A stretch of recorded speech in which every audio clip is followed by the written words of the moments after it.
Le damos la cordial bienvenida a este espacio de reflexión del Evangelio según San Mateo. En aquel tiempo Jesús propuso esta parábola a la muchedumbre.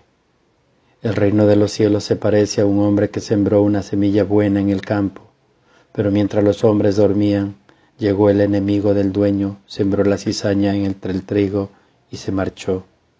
Cuando crecieron las plantas y se empezaron a formar las espigas, apareció también la cizaña. Entonces los trabajadores fueron a decirle al amo: Señor, ¿no sembraste buena semilla en tu campo? ¿De dónde pues salió esta cizaña? El amo le respondió: de seguro lo hizo el enemigo mío. Ellos le respondieron: ¿quieres que vayamos a arrancarla? Pero él les contestó: no sea que al arrancar la cizaña arranquen también el trigo. Dejen que crezcan juntos hasta el tiempo de la cosecha, y cuando llegue la cosecha diré a los segadores: arranquen primero la cizaña y átenla en gavillas para quemarla, y luego almacenen el trigo en mi granero.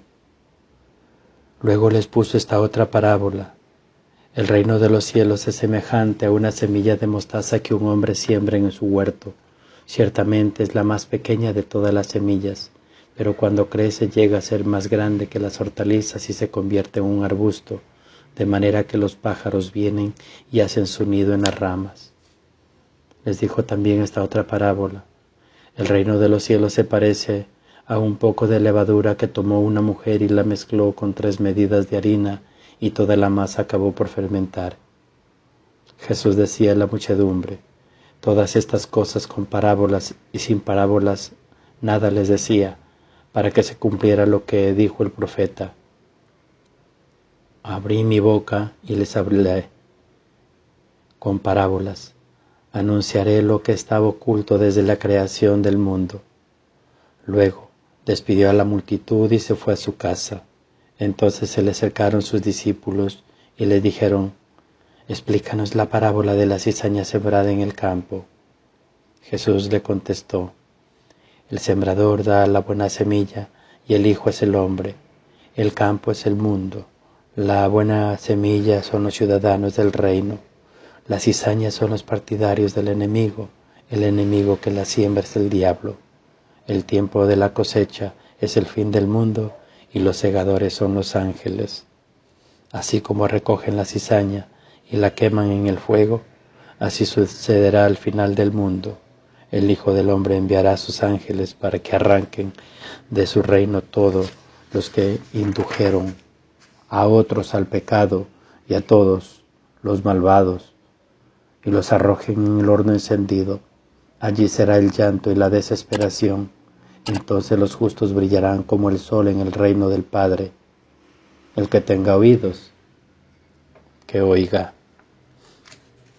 Palabra del Señor. Gloria a ti, Señor Jesús. Hoy es domingo. Arriba ese ánimo. Ponte tu mejor ropa para que vengas a la casa del Señor. Dale, arriba. Deja a un lado las cobijas. Hoy es el día del Señor. Hoy es tiempo de venir a la casa de nuestro Señor. Es tiempo de oración. Es tiempo de familia. Es tiempo de dar gracias por una nueva semana que nos regala. Y esto es lo que nos propone el Evangelio de hoy. Y a veces nosotros le preguntamos: ¿dónde está Dios cuando sufrimos? Es la pregunta que golpea a aquellos que buscan justificar su falta de fe, como si un Dios omnipotente tuviese la soberana capacidad de acabar directamente con todo tipo de malo sufrimiento. O Dios no existe, o si existes, no es omnipotente. Los seres humanos hemos mantenido a lo largo de los siglos relaciones muy especiales con el poder, y casi siempre lo hemos puesto al servicio de intereses personales o siniestros. Ser poderoso es tener una carta escondida debajo la manga. ¿Es eso ser grande o poderoso?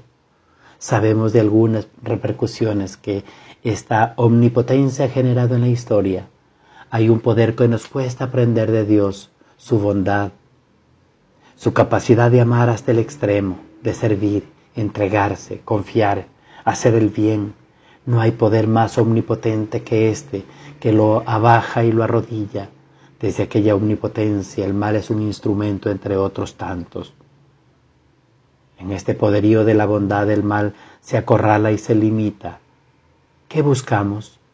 ¿Qué nos mueve internamente? ¿Un mundo de poderosos o un mundo de buenos? ¿Cuál de esas dos fuerzas genera a este mundo que habitamos, quitando al mal su aguijón, el poder a la bondad? Si nuestro Dios se relaciona con el mal desde la bondad, ¿qué trae el servicio, la entrega y el compromiso con las causas nobles? Entonces nos invita a nosotros a movernos de otra manera diferente. La meta de las personas no es el poder, sino vivir en plenitud lo humano. Siempre es urgente generar nuevos estilos, nuevos modos de vivir reconciliados con otros, con nosotros mismos y con los demás, reconociendo la dignidad propia y la del prójimo, descubriendo el valor infinito que se esconde. Ser humano no es ponerse máscaras o corazas que separen, sino vivir el pecho descubierto desde el valor y de los gestos pequeños, disfrutando del encuentro con el otro y reconociendo como al hermano. Mi manera de vivir al encuentro con Dios se acerca a los demás o me encierro en mí mismo en una torre de marfil. Vivo una fe que me humaniza. ¿En qué gestos concretos se traduce? Tenemos un Dios que usa su fuerza al servicio de la misericordia. Las personas hemos inventado la venganza y la justificamos como para ejercer la justicia. Quien espera a un Dios castigador está volcado en él su deseo de violencia. Dios no entra en este juego. Del mismo modo que su poder es el servicio y la bondad, su justicia es el perdón, que ciertamente requiere de tiempos y de procesos, pero que es la meta de su relación con los malos. El mal no se separa con venganza, sino con misericordia. No desde fuera como una orden, sino desde dentro con una convicción profunda. No de forma inmediata, sino de dentro de los procesos, invitarles de lo humano. Es verdad que a veces no podemos terminarla, pero hay que mostrarle todo el camino humano, los caminos que uno tiene que vivir desde esta misericordia. Esa es la fuente de esperanza, confiar en la rehabilitación más que en el castigo. ¿Qué más puede de mí? ¿La venganza, la violencia o la necesidad de servir y vivir la misericordia? ¿Lo inmediato o el proceso del arrepentimiento? Y esto es lo que nos propone el Evangelio de Mateo. Es de una viveza exquisita la forma en que se mueven los protagonistas de la parábola, el dueño de la finca, la siembra, la buena semilla de acuerdo a un estupendo proyecto, un misterioso enemigo que trabaja en los descuidos y en la noche y cuyo rostro no podemos ver, y unos sembradores enamorados del campo y de la vida que sienten impotentes ante el avance de la cizaña. Ellos, en quienes nos vemos reflejados, proponen una solución errónea y desproporcionada para acabar con el mal, arrancarlo de raíz sin ser conscientes que de esa manera iban a morir muchas espigas de buen trigo, poniendo en peligro toda la cosecha. Es como muchas veces queremos extirparlo, matando moscas a cañonazos. Además, ¿quién distingue perfectamente, al ser casi iguales, el trigo de la cizaña? El mal que germina en todos los campos del humano florece ocultando los grandes logros de las personas y de su historia.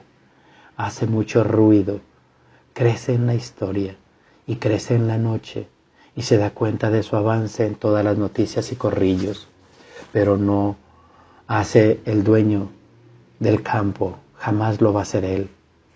La vida está por encima de todo mal, no se rinde, sigue ofreciendo a diario sus frutos.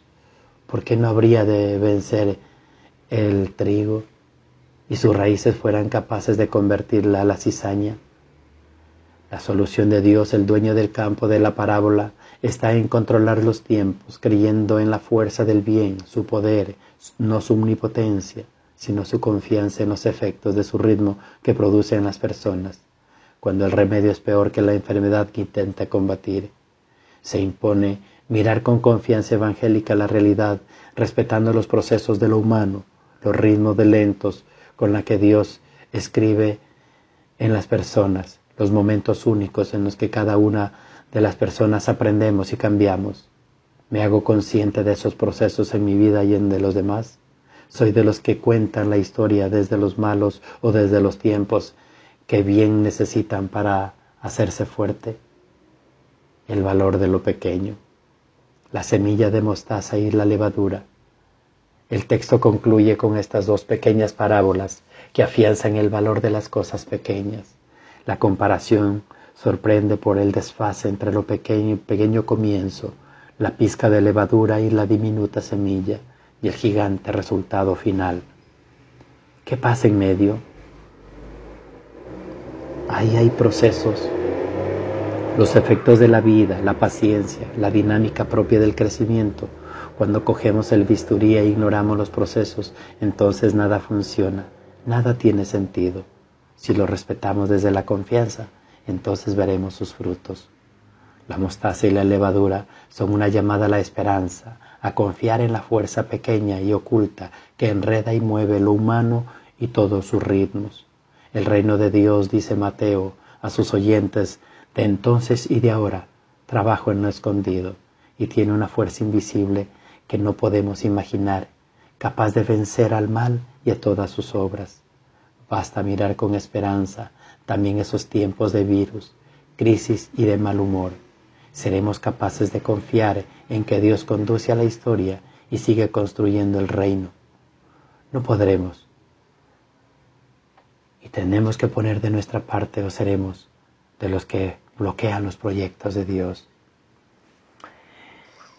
Con la expansión que vemos en el Antiguo Testamento, donde sin embargo se encuentra a menudo de la idea de la realeza de Dios sobre Israel y sobre el universo, y también equivale a un verbo que expresa este encuentro neotestamentario.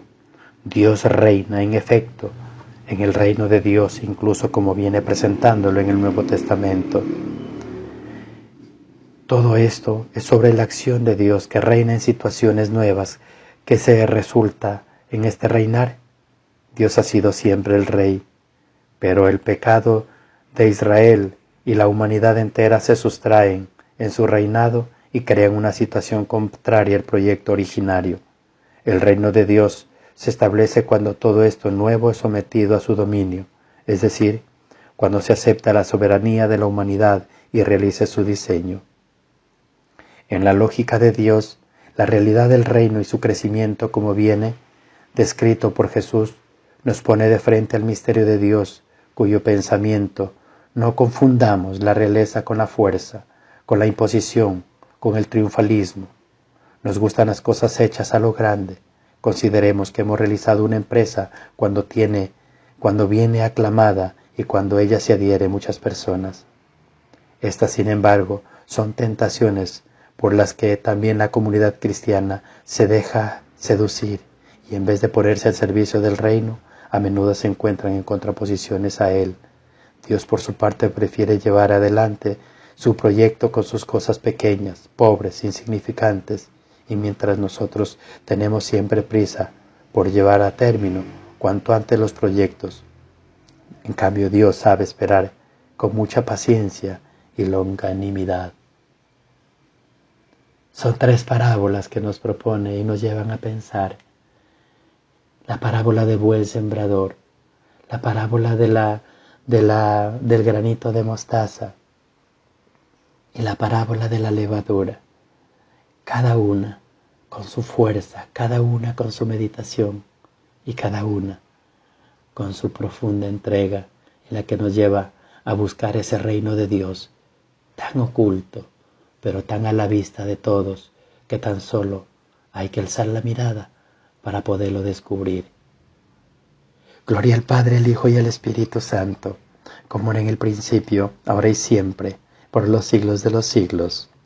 Amén.